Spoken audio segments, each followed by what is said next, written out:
My house is a little noisy, but it is actually the past, the far past, because I am out of town today. I believe it's the 20th.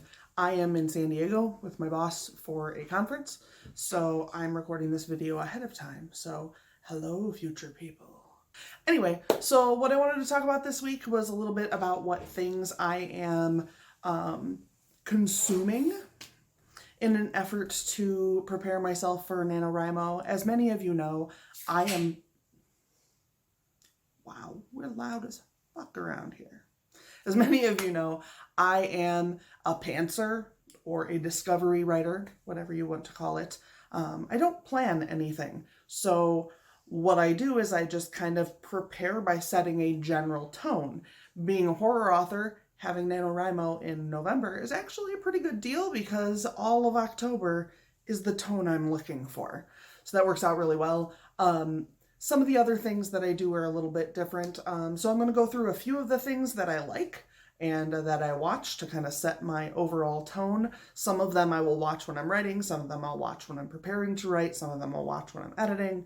I'll try to tell you based on what's what, but I'm not going to make you any promises that I'll remember to do that. So we're going to go ahead and go through the list. The first thing I really like to watch to set tone is American Horror Story. I can watch this either before or during writing. I really enjoy it. I've seen most of it so many times that I can actually watch it while I'm editing as well, which does happen. But the whole tone of the show is like, wow, that just went crazy. The whole tone of the show is a little bit dark and creepy, and it's just really kind of the tone I go for. So that is one of the things I really enjoy. The next thing is Twin Peaks. This is kind of really old and kind of not. Twin Peaks originally aired in like 1990, but there was a third season of it which came out on Showtime a few years ago. I think it was 2017. Doesn't really matter, but at the end of the day, it is one of my very favorite things that ever happened. It is spooky, it is weird. If you're not familiar with Twin Peaks, you might be familiar with David Lynch. If you're not familiar with either, you might want to look into it. It's so strange, and it's so much fun, and it's so different than everything else. So it's one of the things that I can watch kind of whenever, because I've been watching the original series for like 20 years now, so.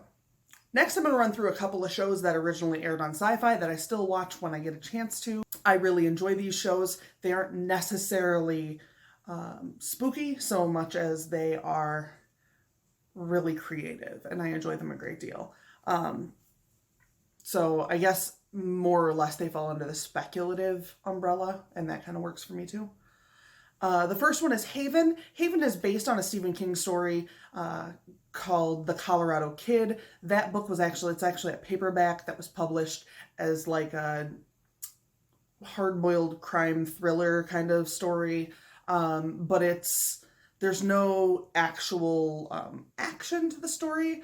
Haven is very loosely based on it, and everything that happens in Haven refers to the things that happen in the original book more than they show it. So it's not really, Haven is not really that story. Haven is a story that is related to that story. I find it to be a whole lot of fun. I really like the characters, and there's a lot of cute little Stephen King Easter eggs if you're interested in that too. Next is Eureka. Eureka's pretty science-y side of this whole thing, but it operates in the same, at least I think it's the same world as Haven. It definitely operates in the same world as Warehouse 13 because they actually interact. That's my pasta going in the water. I'm hungry. But Eureka is about a town that basically is full of like super science geniuses, and they run this giant science facility. If you haven't seen it, totally worth watching. I really enjoy it. If you like sci-fi shows from like the mid-2000s, then you will probably really enjoy it because it's got that same kind of flavor. Next is Warehouse 13. Warehouse 13 might be my favorite of my sci-fi trio that I watch, only because it's just so broad.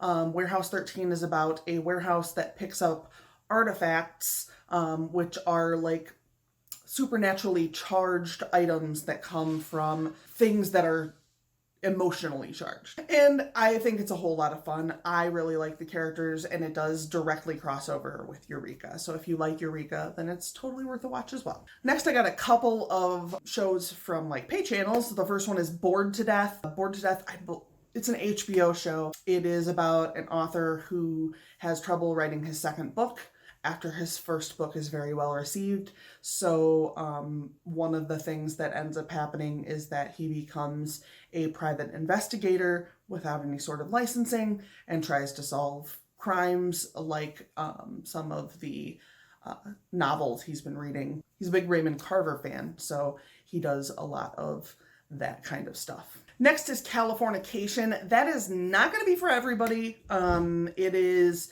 a David Duchovny show from Showtime.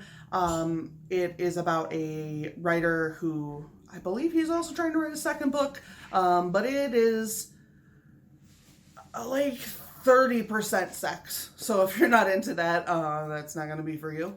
But I really enjoy it. I think that there's a lot of interesting stuff going on there. But like I said, it is definitely a adult show. Next up is miniseries that are either based on Stephen King writings or written by Stephen King. I really enjoy a lot of them. I like Rose Red and Storm of the Century and the original It and Kingdom Hospital and The Stand. I really enjoy them all. I am not the kind of person who has to see a direct book to visual media thing. That's just not for me. So I really like these adaptations a great deal. I also enjoy watching horror movies. I like horror movies kind of any kind. I enjoy slasher movies. I don't really like things that you might describe as torture porn. It's not really my thing, but some people are into that. Good for you. Those are the kinds of things that I watch during